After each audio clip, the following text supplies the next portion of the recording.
अस्सलाम वालेकुम वरहमतुल्लाहि वबरकातुहू। उम्मीद है आप सब खैरियत से होंगे। मैं भी अल्हम्दुलिल्लाह, अल्लाह का लाख लाख शुक्र है खैर से। आज इंशाल्लाह बहुत प्यारी बहुत बेहतरीन वीडियो पर मैं रिएक्शन देने जा रहा हूँ और इस तरह की वीडियो मैंने पहली बार रिएक्शन देने जा रहा हूँ। उम्मीद है वीडियो आप लोगों को बहुत पसंद आएगी। पसंद आए तो इसको खूब शेयर करिएगा, लाइक ज़रूर करिएगा और कमेंट करके मुझे बताइए ज़रूर वीडियो आप लोग कैसी लगी, क्योंकि इस तरह की वीडियो मैं पहली बार रिएक्शन देने जा रहा हूँ। और सब जानते हैं ध्रुव राठी बहुत पॉपुलर यूट्यूबर हैं, उन्हीं का ये क्या बोलते हैं वीडियो है और उन्हीं के चैनल से ली गई है। उसका लिंक मैं डिस्क्रिप्शन बॉक्स में दे दूँगा। आप लोग उनका चैनल को सब्सक्राइब करिएगा और मेरी वीडियो को आप लोग ये पूरी अंत तक देखिएगा और इस पर अमल भी कोशिश करें। बहुत अच्छी और बहुत ही बेहतरीन वीडियो है। तो चलिए बिना देरी के वीडियो स्टार्ट करते हैं, उसके बाद हम लोग बात करते हैं। ज्यादा मुश्किल नहीं है। मैं आपसे सीधा पूछता हूं, बताओ क्या छत्रपति शिवाजी महाराज किसी के गुलाम थे? क्या वो किसी मुसलमान के नीचे दब कर रहे थे? ऑब्वियसली नहीं। हम सब जानते हैं कि वो कितने महान राजा थे जिन्होंने कई जंग लड़ी, कितना बड़ा अपना एम्पायर बनाया। तो कैसे कहा जा सकता है कि वो या उनके राज्य में रहने वाला कोई भी हिंदू किसी का स्लेव था? ये दोनों चीजें एक टाइम पर सच कैसे हो सकती हैं कि एक तरफ 1000 सालों से हम हिंदुओं पर अत्याचार हुआ है, हम मुसलमानों के नीचे दब कर रहे हैं, लेकिन दूसरी तरफ छत्रपति शिवाजी बहुत ही महान राजा थे और हम हिंदू आजाद थे उनके समय। व्हाट्सएप यूनिवर्सिटी के स्टूडेंट्स के लिए ये दोनों चीजें एक ही टाइम पर सच हो सकती है। जॉर्ज ऑरवेल की नॉवल 1984 में डबल थिंक नाम के कॉन्सेप्ट की बात करी गई। उस नॉवल में जो ब्लाइंड सपोर्टर्स होते हैं वो दो कॉन्ट्रडिक्टिंग आइडियाज को साथ साथ एक्सेप्ट कर लेते हैं अपने दिमाग में। व्हाट्सएप यूनिवर्सिटी के छात्र भी इसी कैटेगरी में आते हैं। अब जिन लोगों का ब्रेन वॉश हो चुका है उन लोगों के दिमाग में जो शिवाजी की पिक्चर है वो भी कुछ ऐसे होगी कि एक तरफ छत्रपति शिवाजी महाराज खड़े हैं और उनके पीछे है हिंदुओं की पूरी आर्मी भगवे रंग से सजी हुई, दूसरी तरफ औरंगजेब खड़ा है और उसके पीछे है मुसलमानों की पूरी आर्मी, हर कोई ग्रीन रंग से सजा हुआ है। अगर आप भी ऐसा ही सोचते हो तो तैयार हो जाओ, आपकी आंखें खुलने वाली हैं। आइए कुछ हिस्टोरिकल फैक्ट्स जानते हैं। छत्रपति शिवाजी महाराज के पिता का नाम था शाहजी और उनके अंकल का नाम था शरीफ जी। और जानते हैं शरीफ जी नाम कहां से आया? ये नाम रखा गया एक सूफी सेंट के नाम पर। इससे पता चलता है कि ना सिर्फ शिवाजी महाराज खुद बल्कि उनके दादाजी भी हिंदू सेंट्स और मुस्लिम सूफी सेंट्स दोनों की रिस्पेक्ट किया करते थे। असल में बात क्या है ना, उस जमाने में कोई बीजेपी, कोई गोदी मीडिया, कोई व्हाट्सएप माफिया नहीं था हिंदू मुसलमानों के बीच नफरत फैलाने वाला। इसलिए इवन दो छत्रपति शिवाजी खुद एक हिंदू थे, वो मुसलमानों का बड़ा आदर करते थे। किलेशी गांव के याकुत बाबा शिवाजी अक्सर इनके पास जाया करते थे इनकी ब्लेसिंग्स लेने के लिए। खुद से वो हमेशा रिलीजियस फ्रीडम के फेवर में रहे थे। 2 नवंबर साल 1669 में लिखी गई ये एक चिट्ठी है। पंडित रघुनाथ राव शिवाजी के द्वारा दिए गए एक आदेश को कोट कर रहे हैं। श्रीमंत महाराज कहते हैं कि हर किसी को अधिकार हो अपना धर्म फॉलो करने का और कोई भी किसी और को डिस्टर्ब नहीं कर सकता। नोट किया जाता है कि प्लेसेस ऑफ वर्शिप हर जगह हो, प्रॉपर अरेंजमेंट किया जाए ताकि लोग अपनी प्रार्थना, पूजा या नमाज पढ़ पाए। ये पीर्स और मस्जिदों की भी अरेंजमेंट्स को देखते हैं। हिस्टोरियन खाफी खान नोट करते हैं कि शिवाजी के समय एक बड़ा स्ट्रिक्ट रूल हुआ करता था कि जहां भी उनके सोल्जर्स जाएं वो किसी भी मस्जिद को, कुरान को या औरतों को चोट नहीं पहुंचा सकते। एक समय उनकी आर्मी ने एक मुस्लिम गवर्नर की डॉटर इन लॉ को कैप्चर कर लिया था और शिवाजी के सामने एक तोहफे के तौर पर उस लड़की को प्रेजेंट किया गया। जानते हैं शिवाजी ने क्या किया? उन्होंने इस औरत के सामने जाकर माफी मांगी और बड़े ही रिस्पेक्टफुल तरीके से उसे वापस भेज दिया। बीजेपी के जो लोग हैं वो शिवाजी की इस महानता को समझ ही नहीं सकते क्योंकि उनके रोल मॉडल है सावरकर। और सावरकर पता है क्या चाहते थे? कि औरतों को मोलेस्ट करना, औरतों के खिलाफ अत्याचार को एक हथियार की तरह इस्तेमाल किया जाए किसी भी वॉर में। हम जानते हैं कि श्री राम भी कितना रिस्पेक्ट करते थे सभी औरतों को, लेकिन सावरकर रावण को कोट करता है कहते हुए कि औरतों को अबडक्ट करना और मोलेस्ट करना परमो धर्म है। इसके बाद सावरकर ने एक्चुअली में शिवाजी के खिलाफ भी लिखा। ये कहा कि उन्होंने एक मुस्लिम औरत को वापस कैसे भेज दिया रिस्पेक्टफुली। इसलिए कोई हैरानी की बात नहीं कि सावरकर के फॉलोअर्स आज के दिन मोलेस्टर्स को मिठाइयां देते हैं। जो औरतों के ऊपर अत्याचार करता है उन्हें पार्टी की टिकटें दी जाती हैं और उनके ऊपर मालाएं चढ़ाई जाती हैं। साल 1648 करीब 500 से 700 पठान्स जो बीजापुर आर्मी के थे वो शिवाजी को ज्वाइन करने आए। शिवाजी के मिलिट्री एडवाइजर गोमाजी नायक पानसंबल ने उन्हें कहा कि ये लोग आपकी रेपुटेशन देखकर आए हैं, इन्हें वापस मोड़ देना सही नहीं होगा। ग्रैंड डफ के द्वारा लिखी गई किताब हिस्ट्री ऑफ द मराठास में हमें पता चलता है कि छत्रपति शिवाजी ने इस एडवाइस को सिर्फ सुना बल्कि इसे अपनी पॉलिसी बना दिया। इसी की वजह से ही शिवाजी की आर्मी में ढेर सारे मुसलमान थे और बहुत से मुस्लिम जनरल्स भी थे। वीके राजवाड़े अपनी किताब मराठांच्या इतिहासची साधने के वॉल्यूम 17 पेज नंबर 17 पर लिखते हैं, शिवाजी के सरनोबत यानी कि इन्फेंट्री चीफ एक मुस्लिम थे, नूर खान बेग। सभासद बखर के पेज नंबर 76 पे आपको शिवाजी के लेफ्टिनेंट का नाम भी मिलेगा, शामा खान। शिवाजी के टॉप नेवी चीफ्स में से दो लोग थे, दौलत खान और दरिया सारंग। इसके अलावा कुछ और भी थे जैसे कि सिद्दी हिलाल और इब्राहिम खान जो कि उनके आर्टिलरी का कमांड संभाल रहे थे। उनके सेक्रेटरी ऑफ इंटेलिजेंस भी खुद एक मुस्लिम थे, मौलाना हैदर अली। क्या आप जानते हैं इन सब चीजों के बारे में? शिवाजी महाराज की एक ये पेंटिंग है जो जरूर आपने कहीं ना कहीं देखी होगी क्योंकि व्हाट्सएप पर बहुत ज्यादा फैलाई जाती है। इसमें दिखाया गया है कि शिवाजी आदिल शाही सल्तनत के अफजल खान को मार मार रहे हैं। इसे इतना ज्यादा फैलाया जाता है क्योंकि इसमें एक हिंदू मुस्लिम को मार रहा है। लेकिन क्या आप ये जानते हैं कि अफजल खान के एडवाइजर कौन थे? कृष्णमूर्ति भास्कर कुलकर्णी, एक हिंदू ब्राह्मण। और ये किसके एडवाइस पर शिवाजी महाराज ने अपने पास एक लोहे का क्लॉ रखा था? उनके मुस्लिम बॉडीगार्ड रुस्ताम जमा के एडवाइस पर। तो यहाँ एक हिंदू राजा का एक मुस्लिम बॉडीगार्ड था और वहां एक मुस्लिम राजा का एक हिंदू एडवाइजर था। ये सारी चीजें आपको व्हाट्सएप पर कभी नहीं बताई जाएंगी क्योंकि उनके ब्रेन वॉश करने के एजेंडा के खिलाफ जाता है। अच्छा, और औरंगजेब का क्या यहाँ पर? औरंगजेब की बात करके हमने इस वीडियो की शुरुआत करी थी। व्हाट्सएप के अनुसार औरंगजेब तो एक कट्टर मुसलमान था जो हिंदुओं के खिलाफ था, तो इसका मतलब उसकी आर्मी में तो कोई हिंदू हो नहीं सकता ना। लेकिन गलत। बैटल ऑफ पुरंदर में जहां शिवाजी ने अपने 23 किले खोए, जिसके बाद उन्हें आगरा में एक बंदी बना दिया गया, जानते हैं औरंगजेब की आर्मी को कौन लीड कर रहा था? मिर्जा राजा जयसिंह, एक हिंदू राजपूत। गोविंद पंसारे अपनी किताब हू वाज शिवाजी में बताते हैं कि 400 ब्राह्मणों ने इस लड़ाई के दौरान कोटि चंडी यज्ञ किया था इस उम्मीद से कि शिवाजी की हार हो। और ये सुनने के बाद अगर आप सोचते हो कि ये 400 ब्राह्मण तो एंटी नेशनल लोग थे, तो आपकी सोच गलत है। ये 400 ब्राह्मण लोग सिर्फ पूजा कर रहे थे अपने किंगडम की विक्ट्री के लिए, जिस किंगडम में ये रहते थे। सालेरी की लड़ाई के बाद औरंगजेब के लेफ्टिनेंट्स ने दक्षिण में एक हिंदू ब्राह्मण को एम्बेसडर के तौर पर भेजा था ताकि शिवाजी से वापस से फ्रेंडली रिलेशंस बनाए जा सके। दूसरी तरफ से शिवाजी ने काजी हैदर को अपना दूत भेजा, यानी कि एक मुस्लिम राजा का हिंदू एम्बेसडर था और एक हिंदू राजा का एक मुस्लिम एम्बेसडर था। और ये इकलौता ऐसा एग्जाम्पल नहीं है, ऐसे ढेर सारे एग्जाम्पल्स आपको मिल जाएंगे। औरंगजेब ने अपने चीफ दीवान के तौर पर एक हिंदू को अपॉइंट किया था, राजा रघुनाथ रे। और साल 1664 में जब रघुनाथ रे का देहांत हुआ, पता है औरंगजेब ने क्या कहा था? कि ये इतिहास के सबसे महान एडमिनिस्ट्रेटर थे जिन्हें जानते थे। औरंगजेब के शासन में मुगल हुकूमत में एलीट लेवल्स पर जो हिंदू पार्टिसिपेशन था वो 50% बढ़ गया था। मुगलों में जो नोबिलिटी थी, नवाब्स और निजाम्स की, उनमें हिंदूज की पॉपुलेशन 31.6% पर थी। एम आथर अली अपनी किताब the Mughal nobility under Aurangzeb के पेज नंबर 35 पर लिखते हैं, साल 1679 में करीब 72 राजपूत मनसबदार थे औरंगजेब के अंडर। मराठा मनसबदारों की संख्या इससे भी ज्यादा थी, 96 पर, यानी कि टोटल में से 1/5 सिर्फ मराठा थे। औरंगजेब ने इतने मराठाओं को एम्प्लॉय कर रखा था ताकि वो डेक्कन तक अपनी पहुंच बना सके। लेकिन क्या इन सब चीजों का मतलब यह हुआ कि औरंगजेब एक सेक्युलर राजा था जो सभी धर्मों को एक बराबर देखता था? नहीं। औरंगजेब के समय में एक्चुअली में कई हिंदू मंदिरों को तोड़ा गया। Historian S.A.A. रिजवी लिखते हैं कि जो अकबर के समय पॉलिसी थी को एग्जिस्टेंस की, सभी धर्मों को एक बराबर देखने की, औरंगजेब के शासन में वो धीरे धीरे खत्म होती गई। साल 1665 में औरंगजेब ने हिंदू ट्रेडर्स पर लग रही कस्टम ड्यूटीज को बढ़ाया और दुगना कर दिया जो मुस्लिम ट्रेडर्स पे करते थे उससे। 2 साल बाद मुस्लिम्स पर लगने वाली सारी कस्टम ड्यूटीज को अबॉलिश कर दिया गया। साकी मुस्तईद खान की मासिर-ए-आलमगिरी एक फारसी भाषा की किताब है। इसमें लिखा गया है कि कैसे औरंगजेब ने ऑर्डर्स दिए थे कि हिंदू मंदिरों को तोड़ दिया जाए ताकि इस्लाम को ढंग से एस्टैब्लिश किया जा सके। व्हाट्सएप का माफिया प्रोफेसर और हिस्टोरियन इरफान हबीब को एक विलन बना देता है क्योंकि वो कहता है कि इरफान हबीब कभी इनकी बात ही नहीं करते। लेकिन एक्चुअली में प्रोफेसर इरफान हबीब ने कभी भी इन चीजों को मना नहीं किया। उन्होंने कहा है कि कैसे औरंगजेब ने मथुरा और वाराणसी में मंदिरों को तोड़कर मस्जिद बनाए। एक और हिस्टोरियन जिनके खिलाफ बहुत नफरत फैलाई जाती है इस माफिया गैंग के द्वारा, वो है ऑड्री ट्रुश्के। लेकिन उनके इस आर्टिकल को देखिए जो इन्होंने स्क्रोल में लिखा था। इन्होंने भी कह रखा है कि औरंगजेब ने बड़े बड़े मंदिरों को टारगेट किया। लेकिन अब तैयार हो जाइए दोस्तों कहानी में एक ट्विस्ट के लिए। साल 1654 में औरंगजेब ने एक प्रिंसली ऑर्डर भेजा था राणा राज सिंह को, जो कि मेवाड़ के हिंदू राजपूत राजा थे। इन्होंने कहा था कि बड़े बड़े राजा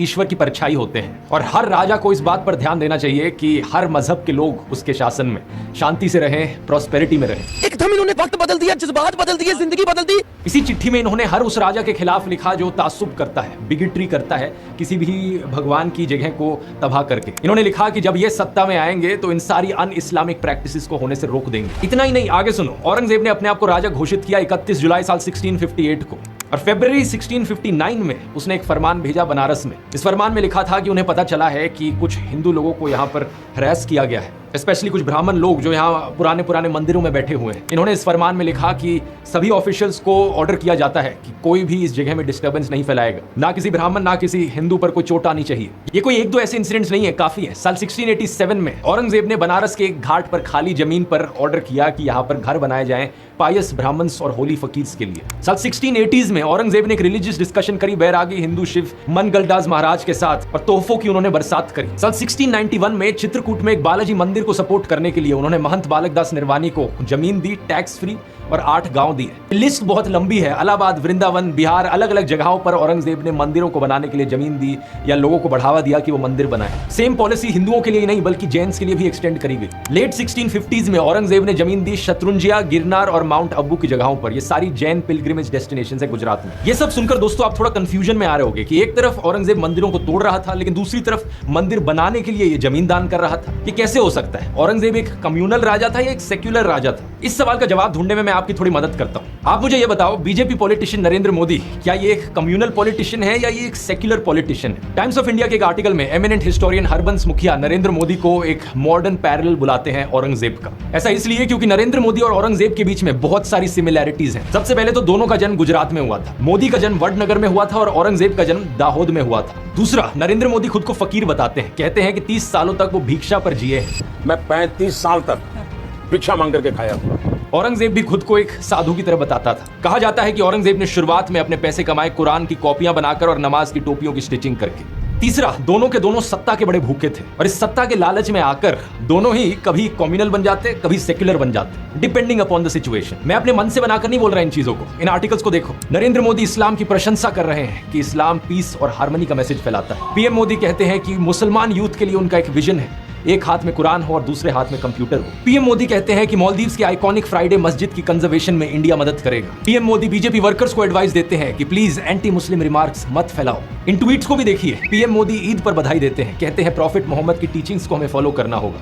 मुहर्रम की ओकेजन पर लोगों को हजरत इमाम हुसैन के सैक्रिफाइस का याद दिलाते हैं। ये तो हो गए हमारे सेक्युलर मोदी। अब दूसरी तरफ कॉम्युनल मोदी को देखिए। सीए एनआरसी प्रोटेस्ट के दौरान पीएम मोदी कहते हैं कि ये आग लगाने वाले कौन है, इनके कपड़े देखकर इन्हें पहचाना जा सकता है। ये आग लगाने वाले कौन है वो उनके कपड़ों से ही पता चल जाता है। इनकी लीडरशिप के अंडर एक से बढ़कर एक बीजेपी पॉलिटिशियंस ने नफरतखोर भाषण दिए हैं। लिंचिंग्स हुई हैं। बिल्किस बानो केस के कॉन्विक्ट्स को यहाँ पर मालाएं चढ़ाई गई हैं, उन्हें मिठाइयां दी गई हैं, उन्हें संस्कारी ब्राह्मण बुलाया गया है। व्हाट्सएप यूनिवर्सिटी पर डेली आपको कोई ना कोई मैसेज आता है जो मुसलमानों के खिलाफ नफरत फैलाता है। रिसेंटली भी पीएम मोदी ने अपने भाषणों में मुस्लिम्स के खिलाफ डॉग विस्लिंग करी। इन्होंने ऑपोजिशन पर आरोप डाला कि उनका मुगल माइंडसेट है। सावन के महीने में मटन बनाने का मौज ले रहे हैं, वीडियो दिखाकर वो मुगल के लोगों के जमाने की जो मानसिकता है ना, उसके द्वारा वो देश के लोगों को चिढ़ाना चाहते हैं। ट्विटर पर एक से बढ़कर एक अकाउंट जो मुसलमानों के खिलाफ नफरत फैलाता है, पीएम मोदी उन्हें फॉलो करते हैं। तो ये हो गए हमारे कॉम्युनल मोदी। व्हाट्सएप पर आपके फोन पर मैसेजेस आते हैं जो कहते हैं कि देखो हिंदुओं पर कितना अत्याचार किया है मुगलों ने सदियों से, और इसके बाद भी अगर कोई हिंदू सेक्युलर रहे तो वो कायर हिंदू होगा। ऐसी ही चीजें लिखकर भेजते हैं व्हाट्सएप में। मैं यहाँ पर इन व्हाट्सएप माफिया वाले लोगों से पूछना चाहता हूँ, क्या तुम लोग अपने आप को शिवाजी महाराज से ज्यादा बहादुर समझते हो? क्योंकि फर्क जानते हो पता है क्या है दोस्तों? छत्रपति शिवाजी महाराज भी औरंगजेब के समय पर ही जीते थे, लेकिन फर्क जानते हो क्या है? शिवाजी महाराज एक सेक्युलर हिंदू थे, वो मुसलमानों से नफरत नहीं करते थे। किसी भी इतिहास की किताब में इसका एक सबूत तक आपको नहीं मिलेगा जहां शिवाजी ने किसी भी मुस्लिम के खिलाफ डिस्क्रिमिनेशन करी हो। औरंगजेब ने नॉन मुस्लिम्स के ऊपर जिजिया टैक्स लगाया था। इसको लेकर शिवाजी ने पता चिट्ठी में क्या लिखा था? उन्होंने कहा था कुरान की किताब ईश्वर का शब्द है। इसमें लिखा गया है कि जो ईश्वर है वो पूरे ब्रह्मांड का ईश्वर है, सिर्फ मुसलमानों का नहीं। हिंदू और मुसलमान दोनों उसके सामने एक बराबर है। तो किसी भी एक धर्म के खिलाफ नफरत फैलाना उस ईश्वर के खिलाफ जाता है। शिवाजी महाराज ने अपनी चिट्ठी में यह भी लिखा था कि औरंगजेब के शासन में दोनों हिंदू और मुसलमान सोल्जर्स नाखुश हैं। अनाज का दाम बहुत बढ़ गया है, इसलिए जिजिया टैक्स लगाना ब्राह्मण, बैरागी और जैन साधुओं पर सही नहीं है। शिवाजी ने अपनी चिट्ठी में यह भी लिखा था कि गरीबों पर ऐसा टैक्स लगाना मुगलों के ट्रेडिशन के खिलाफ जाता है। ना तो अकबर, ना जहांगीर और ना ही शाहजहां ने कोई ऐसा जिजिया टैक्स लगाया था। शिवाजी यहाँ पर अकबर की तारीफ करते हैं। ये कहते हैं कि उनका राज 52 साल तक रहा, लेकिन उन्होंने सबको एक बराबर देखा। यही कारण है कि लोग उन्हें जगत गुरु मानते हैं। अब मुगल शहंशाह अकबर की बात करी जाए यहाँ पर दोस्तों, तो फिर से वही कहानी आ जाती है। व्हाट्सएप पर आपको एक बार फिर से हिंदू मुस्लिम की राइवलरी दिखाई जाती है, जैसे शिवाजी औरंगजेब की थी।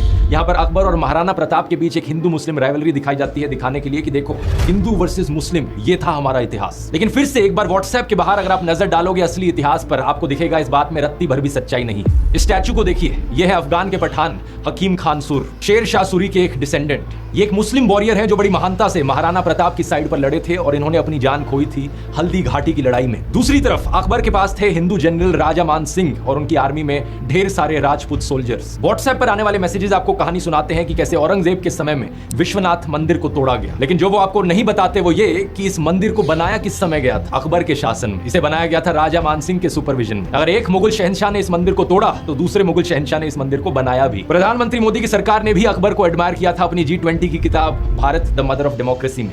इसके 38 पेज पर लिखा है कि कैसे तीसरे मुगल बादशाह अकबर एक तरीके की डेमोक्रेसी प्रैक्टिस करते थे, जहां पर सभी धर्मों को एक बराबर देखा जाता था। अकबर ने सुलह एक कुल की डॉक्ट्रिन इंट्रोड्यूस करी थी, जिसका मतलब है पीस फॉर ऑल, सबके लिए शांति रहे। इस बुकलेट में नवरत्न का भी मेंशन किया गया है, जो कि 9 वाइज लोग थे जो अकबर के काउंसलर्स थे, जिनकी मदद से अकबर ने जनता के हक में स्कीम्स को इंप्लीमेंट किया था। और व्हाट्सएप के छात्रों के लिए मैं ये भी बता दूं, इन 9 में से 4 एक्चुअली में हिंदू थे, राजा टोडरमल, राजा मानसिंह, राजा बीरबल और तानसेन। क्या आप ये जानते हो संत तुलसीदास ने रामचरितमानस को भी अकबर के शासन में लिखा था। इतना ही नहीं, रामलीला की शुरुआत भी इसी समय हुई थी, मेघा भगत के द्वारा, जो कि तुलसीदास के ही एक डिसिपल थे। बहुत सी हिंदू एपिक्स जैसे कि रामायण, महाभारत, विष्णु पुराण और कथा सरित सागर, इन सबको इसी समय के दौरान अकबर के शासन में पर्शियन में भी ट्रांसलेट किया गया था। सिर्फ अकबर ही नहीं, मुगल प्रिंस दारा शिकोह ने भी 52 उपनिषद और भगवत गीता को पर्शियन में ट्रांसलेट किया था। इनका मानना था कि उपनिषद किताब अल मकनून है, ये वो हिडन लॉस्ट बुक जिसका कुरान में मेंशन किया गया है कि ये ह्यूमैनिटी की पहली मोनोथीस्टिक टेक्स्ट थी। इन्होंने उपनिषद की इंपॉर्टेंस प्रोक्लेम करी सारे मुसलमानों के लिए और पूरी दुनिया के लिए। हिस्टोरियन के मोहम्मद कहते हैं कि जो ये पर्शियन ट्रांसलेशन थी उपनिषद की, इसी की मदद से बाद में जाकर इन्हें फ्रेंच और लैटिन भाषाओं में भी ट्रांसलेट किया गया। इसके बाद ये पहुंची American philosopher Ralph Waldo Emerson के पास, और इसी की वजह से ही दुनिया भर में एक नई मूवमेंट की शुरुआत हुई जहां इंडियन रिलीजियस और कल्चरल टेक्स्ट को पढ़ाया जाने लगा। ये सब हुआ एक मुगल प्रिंस दारा शिकोह की वजह से। ये सब आपको व्हाट्सएप में नहीं बताया जाएगा, क्योंकि व्हाट्सएप पर जो आएगा वो सिर्फ हिंदू मुस्लिम के एंगल से आएगा, ताकि आपके दिल के अंदर मुसलमानों के खिलाफ नफरत जगाई जाए, हिंदू मुसलमान के बीच में दरारें पैदा करी जाए। ऐसा नहीं किया तो इनका ब्रेन वॉश वाला एजेंडा फेल हो जाएगा। फिर ये बाद में कैसे दिखाएंगे कि हिंदुओं को मुसलमान से खतरा है और मोदी को वोट करो। दिल्ली की दलहौजी रोड को भी रीनेम किया गया दारा शिकोह रोड में बीजेपी लेड एनडीएमसी के द्वारा फरवरी 2017 में। और 2020 में मोदी सरकार की मिनिस्ट्री ऑफ कल्चर ने भी एक 7 मेंबर का पैनल सेटअप किया था under the archaeological survey of India, ताकि मुगल प्रिंस दारा शिकोह की ग्रेव को लोकेट किया जा सके। और जब हम यहाँ पर मुगलों की और सेक्युलरिज्म की बात कर रहे हैं तो हम आखिरी मुगल बहादुर शाह जफर को कैसे भूल सकते हैं। क्या आप जानते हैं वो ईद मनाने के साथ साथ दशहरा और दिवाली भी मनाते थे। बहादुर शाह जफर और उनके बेटे ब्रिटिश कॉलोनियलिज्म के सख्त खिलाफ थे। 1857 की रिवोल्ट के दौरान मेरठ से कई सिपाही उनके पास आए और उन्हें अपना राजा प्रोक्लेम किया। इसके बाद उन्होंने कई सारे नवाबों को, जमींदारों को और लोकल राजाओं को कहा कि आओ साथ में मिलकर हम अंग्रेजों के खिलाफ लड़े। इन्होंने हाथ मिलाया नाना साहिब, रानी लक्ष्मीबाई, बेगम, हजरत महल और कई सारों के साथ, लेकिन अनफॉर्चुनेटली इन्हें ब्रिटिश के द्वारा कैप्चर कर लिया जाता है और एग्जाइल पर बर्मा भेज दिया जाता है। जब हमारे सेक्युलर प्रधानमंत्री मोदी 2017 में वहां गए थे तो उन्होंने जफर की मजार को भी विजिट किया था और उन्हें फ्लोरल ट्रिब्यूट दिया था। लेकिन इन मुगलों के अलावा भी दोस्तों ऐसे कई मुस्लिम राजा थे जो सेक्युलर थे, जैसे कि अवध के आखिरी राजा वाजिद अली शाह, जिन्होंने आदाब को इंट्रोड्यूस किया लखनऊ में एक सेक्युलर सैल्यूटेशन के तौर पर। कश्मीर के ज़ाइनुल अबिदीन, जिन्होंने जिजिया टैक्स को अबॉलिश किया और हिंदू सेंटिमेंट्स को रिस्पेक्ट करने के लिए इन्होंने गौ हत्या पर भी बैन लगा दिया। इन्होंने संस्कृत लैंग्वेज और लिटरेचर में पेट्रनेज भी एक्सटेंड किया। अब राजाओं का इतिहास इकलौता सबूत नहीं है दोस्तों, इसके अलावा भी हमारे पास ढेर सारा सबूत है जो ये साबित करता हो कि आम हिंदू और आम मुसलमान इतिहास में एक दूसरे के साथ खुशी खुशी रहते थे। व्हाट्सएप पर जो आपको बताया जाता है कि हिंदू मुस्लिम के बीच में दुश्मनी चलती थी पिछले हजारों सालों से, या हिंदू मुसलमानों के नीचे दबकर रहते थे, ये सब झूठ है। जो कॉर्डियल रिलेशंस हमें हिंदूज और मुस्लिम्स के बीच में देखने को मिलते थे उन्हें गंगा जमुनी तहजीब कहा जाता है। लोग हिंदू और मुस्लिम संतों को साथ में रिस्पेक्ट करते थे, साथ में एक दूसरे के त्योहार मनाते थे, पेंटिंग्स और म्यूजिक जैसे आर्ट फॉर्म्स फ्लरिश करते थे। इस टॉपिक पर इतना कुछ है कहने को कि इसकी बात करने के लिए एक पूरा सेपरेट वीडियो बना सकता हूं मैं। लेकिन अगर हम आज की भी बात करें, हमें आज भी देखने को मिलता है कि कैसे मुस्लिम्स रामलीला को ऑर्गेनाइज कर रहे हैं। कई मुस्लिम्स भाग लेते हैं रामलीला में अलग अलग रोल्स करते हुए। कोई रावण के पुतले बनाते हैं। कितनी ही फोटोज आपको मिल जाएंगी जहां पर मुसलमान बच्चे अपने आप को राधा और कृष्ण की तरह ड्रेसअप करके जन्माष्टमी बनाते हुए दिखते हैं। मुस्लिम सिंगर मोहम्मद रफी, मुस्लिम लिरिसिस्ट शकील बदायूनी, मुस्लिम म्यूजिशियन नौशाद, इन सब ने कैसे कैसे भजन बनाए हैं क्या आप जानते भी हैं। मन तरपत हरि दर्शन को आज मोरे तुम बिना बिगड़े। आज हमें यह भी देखने को मिलता है कि हिंदूज इफ्तार पार्टीज ऑर्गेनाइज कर रहे हैं मुस्लिम्स के लिए। ये जरूर है कि कम्युनल दंगे हमें टाइम टू टाइम देखने को मिले हैं। नफरतखोर लोग टाइम टू टाइम निकल कर आए हैं जो हिंदू मुसलमान को बांटना चाहते हैं, हमारे देश में एक दरार बनाना चाहते हैं। लेकिन पिछले 1000 सालों में जो भी कुछ हुआ हमारे देश में, हम हिंदुओं ने और मुसलमानों ने साथ में मिलकर उसे सहा है। वो कहते हैं हिस्ट्री ऑफन रिपीट्स इटसेल्फ। हमारे सामने आज फिर एक सत्ता का भूखा नेता खड़ा है जो हमें बांटना चाहता है, डिवाइड एंड रूल का खेल खेलना चाहता है। ये करने के लिए व्हाट्सएप और गोदी मीडिया पर जबरदस्त प्रोपेगेंडा फैलाया जाता है ताकि हमारे दिलों के अंदर नफरत बोई जा सके। कंगना रनौत जैसे लोग हैं जो हमारे फ्रीडम फाइटर्स को डिसरिस्पेक्ट करते हैं, ये कहकर आजादी अगर भीख में मिले तो क्या वो आजादी हो सकती है? आप खुद बताइए। हमें असली आजादी तो सिर्फ 2014 के बाद मिली है। ये बार बार वही रेफरेंस है इस व्हाट्सएप माफिया के प्रोपेगेंडा का जो कहता है कि हिंदू तो हमेशा से गुलाम रहे थे, पॉलिटिकली, सोशली, कल्चरली हजारों सालों से हम बस जूते के नीचे दबकर रहे थे और असली कॉन्फिडेंस तो हमें अभी मिला है। मैं इनसे पूछना चाहता हूं, विजयनगर एम्पायर के राजा कृष्णदेव राय, महाराणा प्रताप, छत्रपति शिवाजी महाराज, क्या ये सब भी कॉन्फिडेंस लैक? तो ये था हमारा रिएक्शन जो आप लोगों ने देखा। वाकई में बहुत ही प्यारी वीडियो थी ये। उम्मीद है आप लोगों को बहुत अच्छी लगेगी। मुझे तो बहुत अच्छी लगी कि किसी का मज़हब नहीं सिखाता लड़ाई झगड़ा इस तरह की कोई बात है। हर मज़हब, हर लोग चाहते हैं अमन अमान सुकून से रहें। तो वीडियो वगैरह की जो भी रहा है कमेंट करके ज़रूर बताइएगा। इस तरह की वीडियो मैंने पहली बार रिएक्शन दिया है। उम्मीद है आप लोगों को अच्छी लगी होगी। वीडियो अच्छी लगी हो तो इसको खूब शेयर करिएगा, लाइक करिएगा, शेयर करिएगा, सब्सक्राइब करिएगा मेरे चैनल पे, और कमेंट करके अपनी राय ज़रूर बताइएगा। तो मिलते हैं इंशाल्लाह एक और वीडियो के साथ। तब तक लिए अस्सलाम वालेकुम वरहमतुल्लाहि व बरकातहू।